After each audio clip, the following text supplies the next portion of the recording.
Welcome to Massive Passive Cash Flow, the podcast that guides professionals to financial prosperity. Join our community and let's start building your wealth. Here's your host, Gary Wilson. Welcome back to the Massive Passive Cash Flow podcast. I'm Gary Wilson, your host. I'm so glad to have you back listening to the show or watching if that's the case. We've got an excellent guest today. Nayia Pierrakos is on the show, and she's going to talk to you about subject to, and really when it comes to property acquisition for investing or even for your own use. And the good news is I actually know Nayia personally, so this is going to be a great conversation. Make sure you have your pens and pencils handy. If you're driving, obviously just wait till you get home.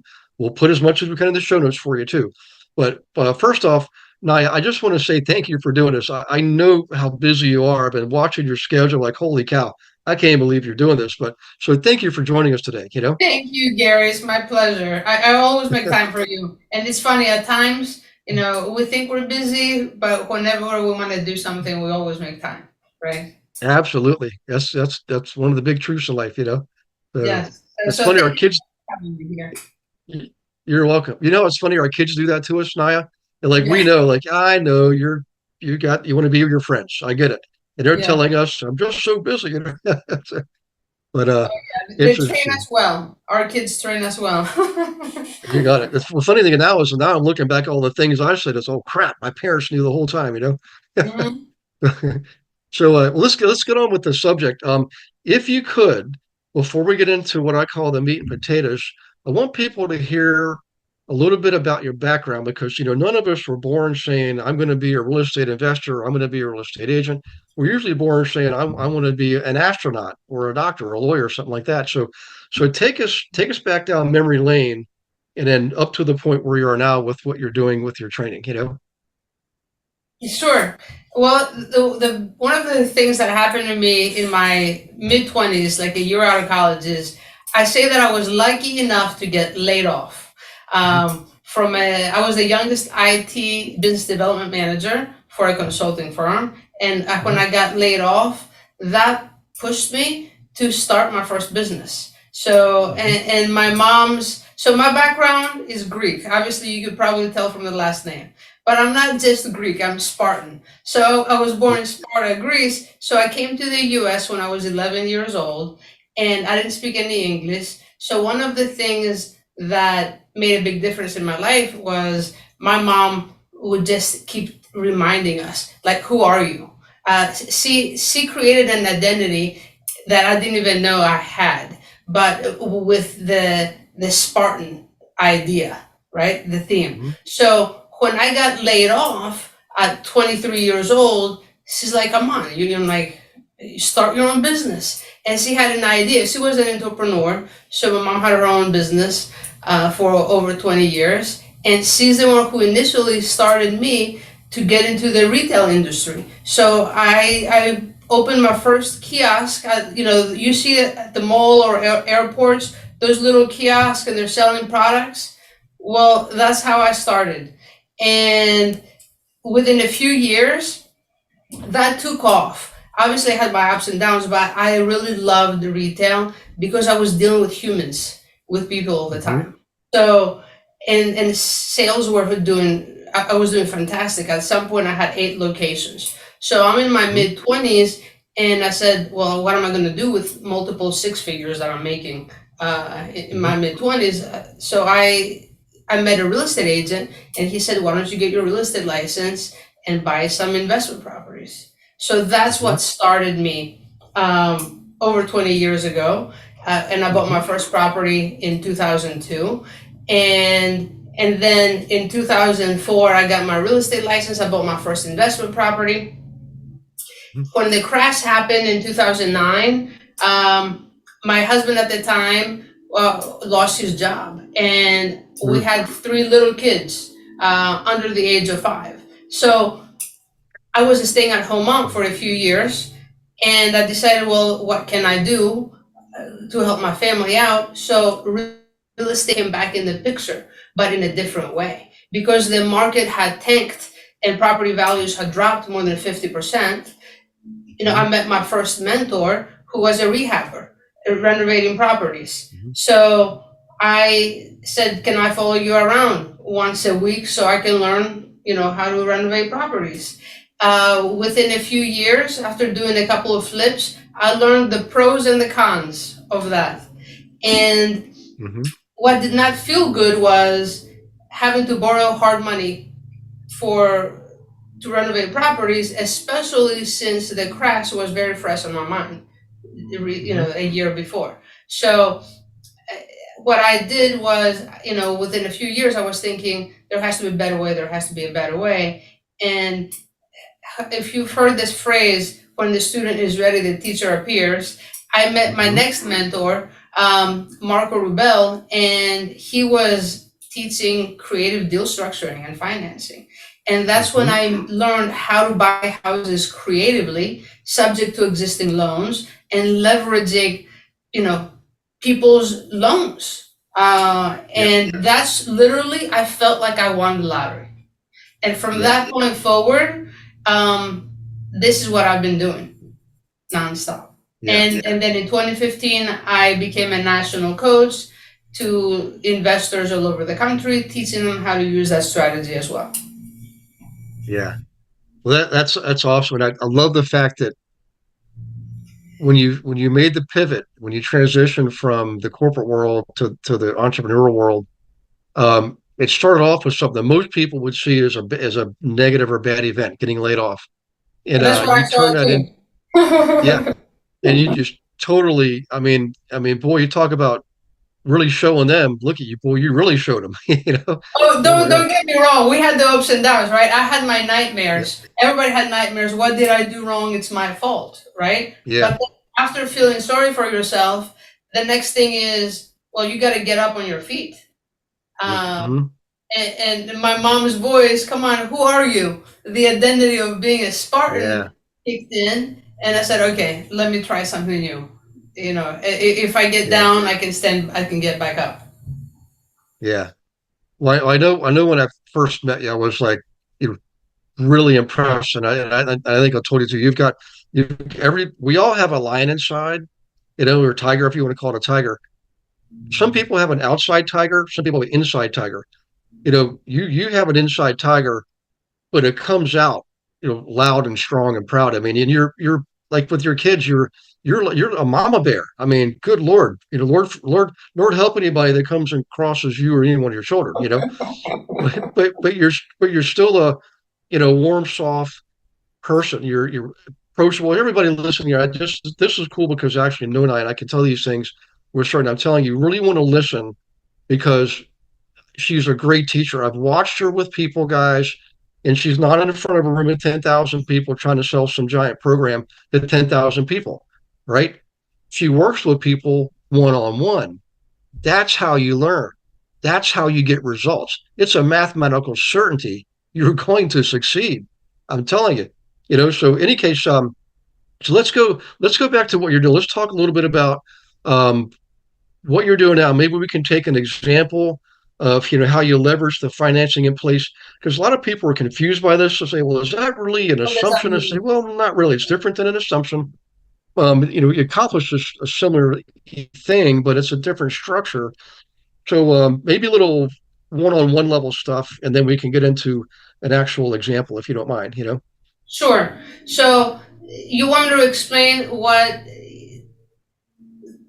like how to help us someone with a situation, like a case study? Is that what you're asking me? Give you an example Yeah, of that? yeah. Go ahead and explain like what it is you like, what a subject to purchase is, maybe versus an Okay. assumption, so they can draw that distinction, and then we can Correct. go into Okay. maybe, Very, yeah, very, very good question. yeah, So, and when someone wants to go and assume a loan, and that means that for example, Gary, you have a VA loan that is assumable, and if I'm a veteran, I can come and assume your loan, right? So, hmm, what I would have to do is we would have to contact the VA.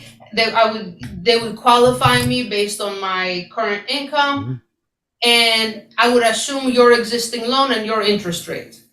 So it's a hmm, formal assumption, right? And you have to go through the formal process, whether it's a bank or whoever holds the loan. hmm, So when I buy properties subject to the existing loans, that means it's almost like a wrap. It's not a formal assumption. Okay, I do not contact the bank to qualify me. My credit is not in play. Okay, my income is not in play. I don't have to show any type of income. I don't have to prove my credit worthiness to anyone, as long as I come to an understanding, an agreement with the seller. So if you're the seller and you have a situation, and this is what I say to everyone, you're not looking for houses, you're looking for situations, real life situations that people have every day, whether it's a job relocation, they're downsizing their house because their kids are off to college, if they're upsizing because they're growing their family, if they have a job loss, or if they're going through a divorce, or there's death in the family, you name it. Any of these real life situations that people go through, okay? And they just happen to have a house that goes along with it. So this is how I market to individuals. This is how people refer me, sellers, and turn into clients. So that's what happens. So let's say a scenario. If you, Gary, have a job relocation, and let's say you start your new position in 2 or 3 weeks. Let's say you have had your house on the market for a month or two, and you haven't got any hits, okay? And someone tells you about me and my company, or let's say I market to you and you receive a marketing piece from me and my company, and you give me a call. And you say, hey, Nayia, I'm interested in selling my property. This is my situation. Then I come and I speak to you. Hey, Gary, fantastic. Let's see if your property meets my buying criteria. We do a walkthrough. I evaluate numbers. So you tell me how much you have on your loan. For example, let's pick some easy numbers. Do you want to pick like a 100K number, or do you want to pick a $500,000 number? Depending on what part of the country we're in, the numbers fluctuate. So if you're listening to this, and if you're in Ohio or if you're in Alabama, and your average home value is 200K, but if you're in Virginia or New York or California, and the median price range is 500 or 700 or 800,000, it doesn't matter. It's just numbers. So let's take a number like in between. Let's pick between to under $1 million. So let's pick 500,000. Yep. So if a fair market value of a property, if I evaluate your property, Gary, and we say your property value is $500,000, 500,000. And let's say you have a loan on your property, okay, for 400,000. Now, because I'm an investor and I have to be very transparent to you, and I will tell you, Gary, the most I pay for properties, if they meet my buying criteria, is up to 90% of the fair market value. Reason being is because I'm going to buy it straight from you. We don't have to work with real estate agents in between. We don't have to pay commissions. I can buy it directly from you. So we will take 6% of the commissions off the price. And Gary, I will pay closing costs. So that's that many times another 2-3%. So you understand how I come to the 90%, right? Yep. So 90% of $500,000 is what? 450,000. You got it. So 450,000. So let's say your property is in great condition. Okay, it's only 4 or 5 years old, and right now you have a loan on it for 400,000, right? And we agree on a $450,000 price. So we're negotiating on the 50K. That's your equity. This is the difference. So I can tell you, hey Gary, you know what? We like your property. It meets my buying criteria. We will buy it for 450,000. And the way we're going to do it is we're going to leave the loan in place. I will buy this property subject to the existing loan. Okay. Let's say it's with Bank of America, and we can close in 2 weeks, right? We will do a home inspection. It's the normal process that you sell a house. It's just that when you do it this way, you can do it a lot faster. I bought houses in a week. It depends on the Yeah. situation. So, and then we can negotiate. I can either bring you the 50K at closing, or I can say, hey, Gary, do you need all the money now? And if there's flexibility, I can bring $10,000 or $20,000 now and the remainder later when I sell the property. Ultimately, the thing is, when you're dealing with the seller directly, Huh? most people don't do this, but it's you have the ability to ask questions Yeah. and do, like, I love buying properties on terms, meaning, Yeah. like, I like to leverage. That's one of my favorite words. And in this scenario that I'm giving you an example of, I'm leveraging your loan of 400,000. And if you tell me that you don't really need the 50K, I'm going to tell you, hey, Gary, why don't you wait to get paid when I get paid, when I sell your property? Yeah. And if you're willing Yeah. to do that, then I'll give you I'll give you all of 50K of your equity. If not, Okay. if you need money now, then I can discount it. Instead of 50, I'll Mhm. give you 40K now, Yeah. right? Okay. And then I can close. Okay, we go to closing. I buy the property. The loan stays in place. So this is the thing. When you buy property subject to the existing loans, the loan will stay in your name. It's just that I will be the one paying the mortgage every month, Okay. right? Let me ask you Gotcha. this, and the people who are listening, do you think the bank cares who pays your mortgage? Did you know that you can participate in class every Monday? We call it Monday Night Live, 7 p.m. Eastern, with me and dozens of other investor agents from around the country, in fact, the world. Every Monday, totally free. No selling, no recruiting, just straight up education on anything and everything in real estate. And we have a lot of good guests coming on once or twice a month, bringing in expertise on subjects like how to buy a house with crypto. Okay. How about them apples? What about AI? How's AI affecting our business? How about the metaverse, blockchain processing? We're already using it in title work. So come on to Monday Night Live. Be ready to take notes and ask questions because it's live and engaging, and you get to participate by asking questions and meeting others. So we'll see you there. Go to realestateWithGaryWilson.com. Click on the resource tab, drop down, and you'll see Monday Night Live. And in there, you can see one of the most recent classes. But more importantly, you can register for class as many as you want going up to like the end of the year, I believe. So in any case, do that. We'll see you on Monday Night Live. Look forward to meeting you in person. Take care. Not really. I mean, I used to be a banker. People ask me that question. I'm like, look, if that mortgage is being paid, they're not going to go looking for trouble. That's right. You So, know? so banks don't care who pays your mortgage, whether it's you, your mother, your Yep. brother, your cousin, who cares?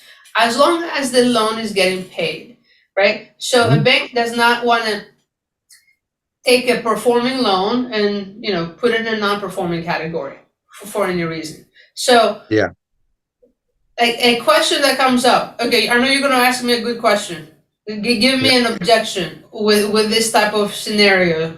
If Oh, someone, yeah. Here's what I hear most frequently. People say, well, yeah, if we're doing it that way, um, the loans stay in my name, and then can I go?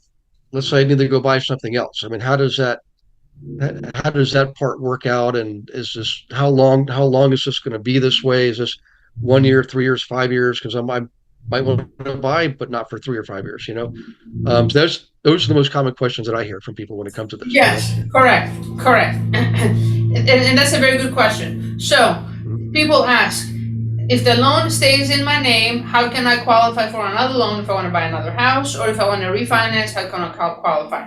So the answer to that is we can prove. We can give proof so to your loan officer or your mortgage lender for your refinance or for the purchase of your new property that our company is the one making those payments. Okay, so it will look almost as if the property is a rental. So it won't count against your debt to income ratio.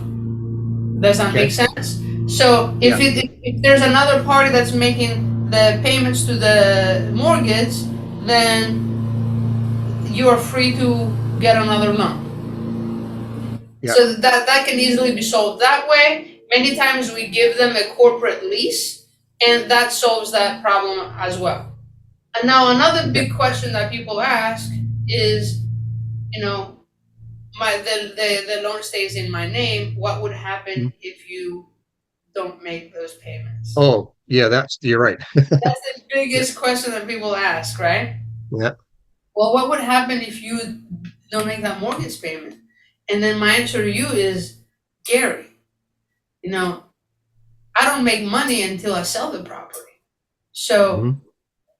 if I miss a $2,500 mortgage payment, or a 2,000, or a 3,000, whatever the amount is, I won't make profit on the back end, right?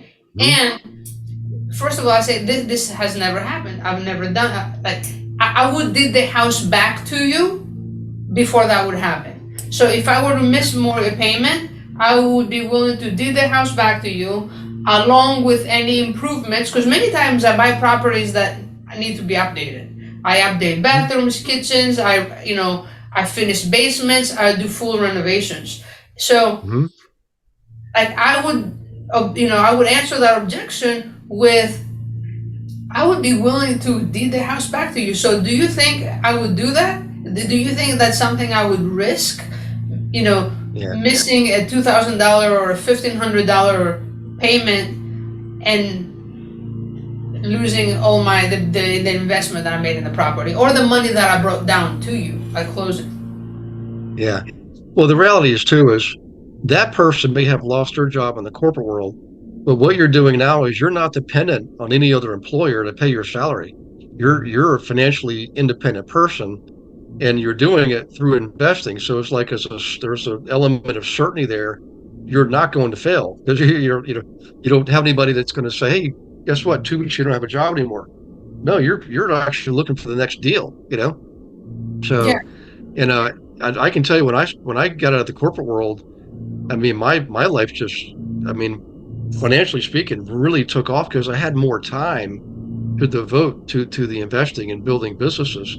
Where when I was an employee, I was trying to do everything at once and be a dad and everything at the same time. Um, It's tough, but we have a lot of people, even on the call, there might be people who have a job, a full-time job, because yep. they're comfortable, right? It pays their bills, or they're more than comfortable. And is Hmm. this something that they could do on the side? Yes, absolutely.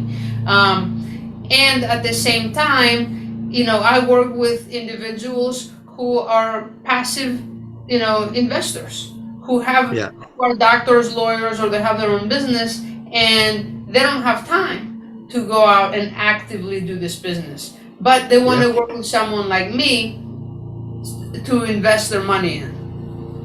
Yeah.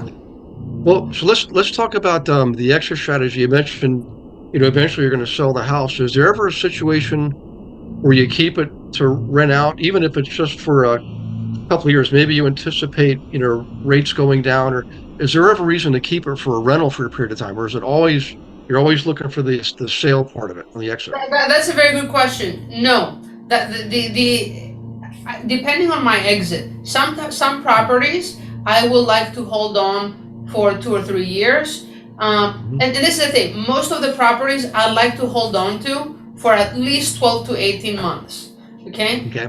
Other ones maybe 3 to 5 years. Some of them maybe 5 to 10 years, depending on how I purchased it and depending on the terms that I got on those properties.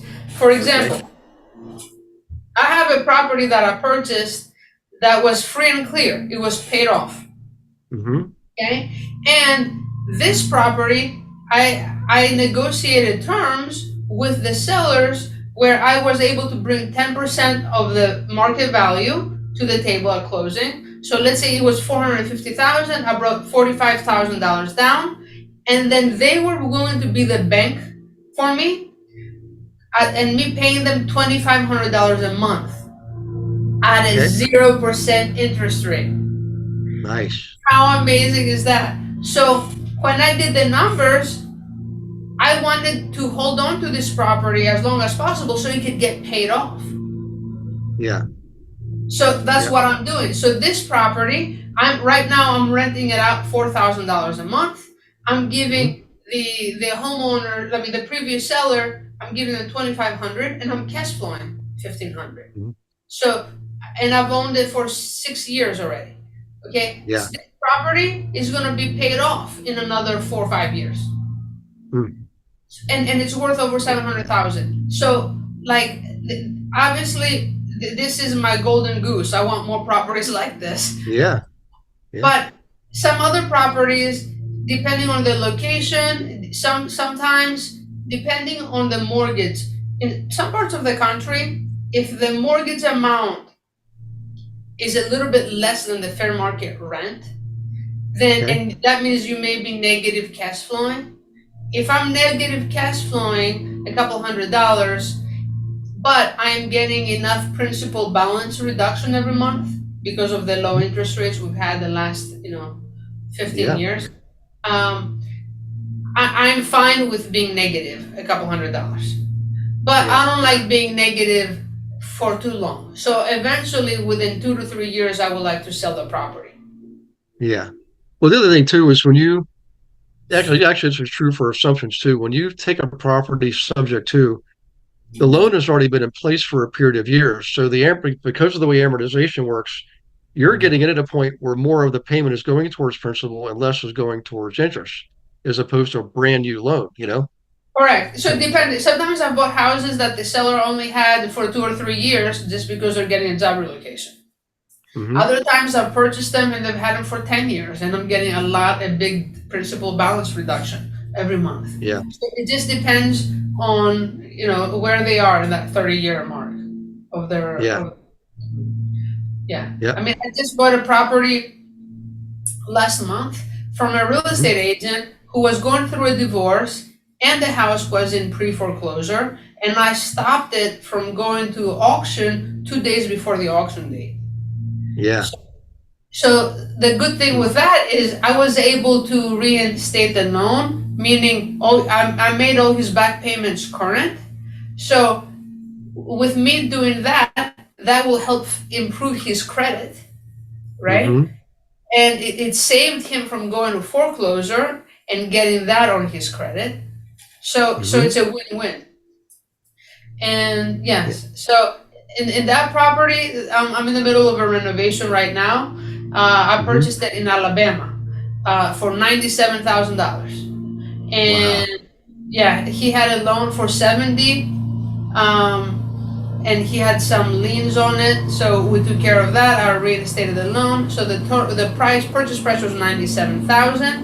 We're gonna put around 35-40 into it for the renovation, and fair market value to sell it is around $225-$230. Nice. Yeah. The Alabama's it's really starting to get a lot of attention from people around the country. We call a smile state. If you look at the U.S., all the states along the southern and the coastal areas is like a big smile, and the weather's great. I mean, you're close to the water. The Northeast Alabama actually has, the end of the Appalachian Trail in the mountains and stuff. So back to the strategy. You mentioned that sometimes there's people that have money but don't have time, like doctors, and they want to participate in this from the investment perspective. Are there ways for people to work with you who they want to be involved, but they already have jobs, so it can't be like you doing this full time? Is there a way for them to participate also? Yes. So I'm in the middle of putting together a fund, and I work with private lenders. So a lot of the properties that I purchase, many times we use private individuals to purchase them. If we buy them all cash, for example, or if we buy them where we need to do a big renovation. And some properties, depending on what part of the country we're in, it could be $100,000 renovation. I'm in the middle of a $250,000 renovation right now for a property here outside of the DC metro area, in the suburbs of DC. And yeah, this $250,000 renovation, I use private individuals. I purchased the property creatively subject to the existing loan because it was another divorce situation, but it was built in the 1980s and it needed a full renovation. It has a pool. It's a big property, and for the renovation and part of the equity that we brought to the seller, we used a private individual like yourself that was Okay. able to partner with us. Okay. So we Awesome. could do that. Yeah. Well, I mean, what's cool about this is it really is win-win. If you think about the people that are in a position to need or want to sell or have to sell, you know, you're solving a problem for them. I mean, otherwise they may end up going into foreclosure or pre-foreclosure, and all these fees get tacked on. It's just horrible. But doing this, it allows them to get out of the problem quickly. It definitely is far less. It doesn't damage their credit. Like some of the other solutions. So it's win-win. And if you're help bringing an investor too, they win also. Not to mention the neighborhood. So I want to bring up the website wealth through. Why can't you read my own writing here? Well, through Um, realestate.com, wealth. and then Thank yeah, you. through it's THRU. So wealth Ah, through THRU realestate.com. So yeah, you can go there, get some more information. And I also put together a course if you want, because I'm very passionate in helping individuals out in learning how to use these strategies. And one of my avatars that I help is real estate agents, because real estate agents have great human skills, great customer service skills. It's just that they don't know how to think like an investor. So I teach them how to wear the investor hat. So when they go on an appointment, if they talk to a seller, and if the seller has a situation, what if that real estate agent, instead of doing a listing presentation that could potentially give them, I don't know, $10,000 to $15,000 in commission, right? That they would have to split with their broker, okay? But if they had the investor hat on, what if they still gave the seller, okay, a very good offer, a very fair offer for them to purchase their property, but instead of making $10,000 to $15,000 in commissions that they would have to split, it could turn into a $50,000 or $70,000 profit that they make yeah, for themselves. And this is how you build your wealth, right? By right. having assets.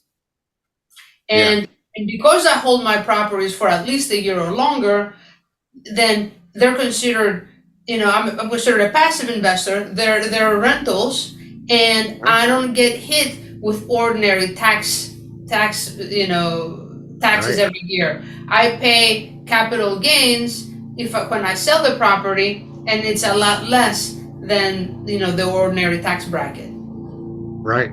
Yep, that's right. So Well, that's so another way to leverage. That's why I like holding on to them a little longer. yeah.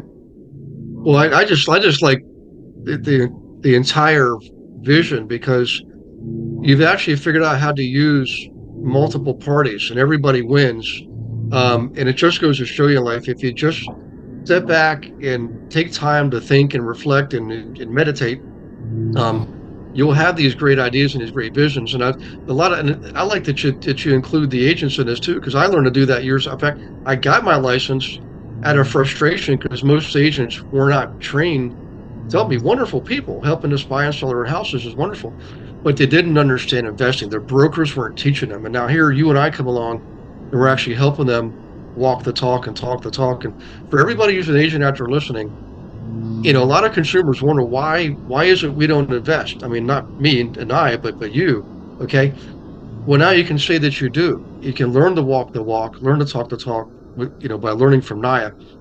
And I'm telling you, when you have some assets in your portfolio, tangible assets. Remember, real estate is the only income producing asset that's also a physical, tangible asset. Okay. It's not the same when you own stock in a company. That's you own a piece of paper. It's not a physical, tangible asset. It doesn't produce income. I get that. But back to this, though. Um, we want you to own a piece of the American dream too. We want you to be an investor and own some income producing assets. Then you can really walk the walk and talk the talk with other investors and even consumers who don't invest. They might have a house just perfect for a subject too. You can explain to them why this is a good idea for them and how it works. The more you can educate people, the more people are going to say yes to what you're doing, because the only thing that they lack until that point is the education and the information, and you can provide that, and you can learn that for Nayia. So Nayia, if they go to the website Wealth Thru Real Estate .com. It's THRU for through, Yeah, guys. wealth and then through THRU, through spelled THRU, realestate.com. And to learn more about us, we also have a very large Facebook group of a little bit over 9,000 people right now, Wealth Thru Real Estate, here in the DC metro area, and that group is growing. It's my passion to show individuals how to create wealth, Gary, because a couple of years ago I'm in a mastermind, and I realized if I learn how to leverage, how to solve problems, right, how to help sellers out of a situation so they can move on with their life, because we all want that, right? I've gone through a divorce. I had to short sell a house when the market crashed in 2009. I've experienced ups and downs. We all have. I know you have too, because I know you personally. Yeah. So Yeah. so because of that, my biggest why is when I've hit low points in my life, and I know what it feels like when you're struggling and you feel like you're broke, whether you have a couple of assets and you don't have money in the bank, or vice versa, or you have nothing. I know what that feels like. Even when I got laid off and I felt like it was the end of the world, right? At the end of the day, when you have a deep desire to help someone out, and bring a solution and solve someone's problem so they can move on with their life, and you're willing to learn the strategies to think outside of the box and learn how to leverage. And one of the best ways to leverage is existing loans, right? Mm-hmm. You can create wealth for yourself and your family. It's easier than people think. Is it hard work? Yes. Do you have to know how to use the right documents? Absolutely. Can you do something wrong that could bite you in the butt? Yes. But that's why you have people like myself who are doing it right, who've been doing it for a long time. I've been doing it for over a decade and teaching others how to do it right. And you know what?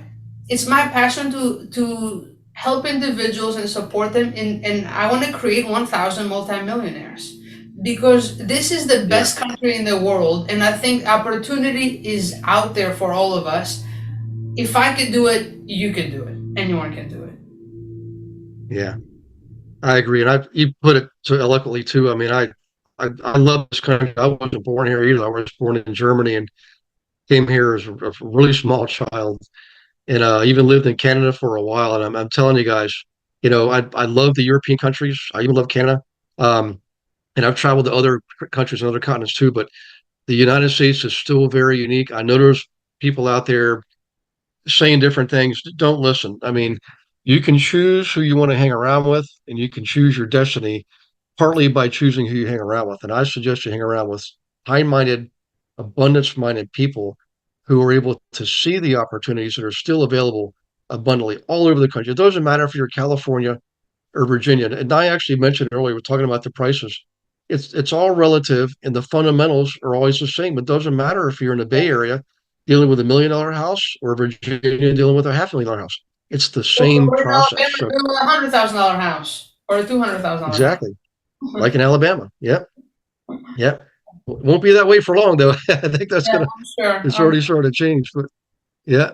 Well, no, I just want to thank you again for doing this. I mean, it's you gave so much content, and not just the content, but your story, sharing your story. I'm inspired, and everybody listening, let Naya's story inspire you to take action for yourself. Do something for yourself. Do it for your family. Okay. I mean, this is not dress rehearsal. This is the real life we're in, and that clock is ticking every single second. It does not stop. So your job is I'm going to give you an assignment if you're listening here. I want you to tomorrow morning when you wake up, hit the ground running. All right. Do something. Go to the website, right? You know, it's sorry, I keep wealth Through through real realestate.com.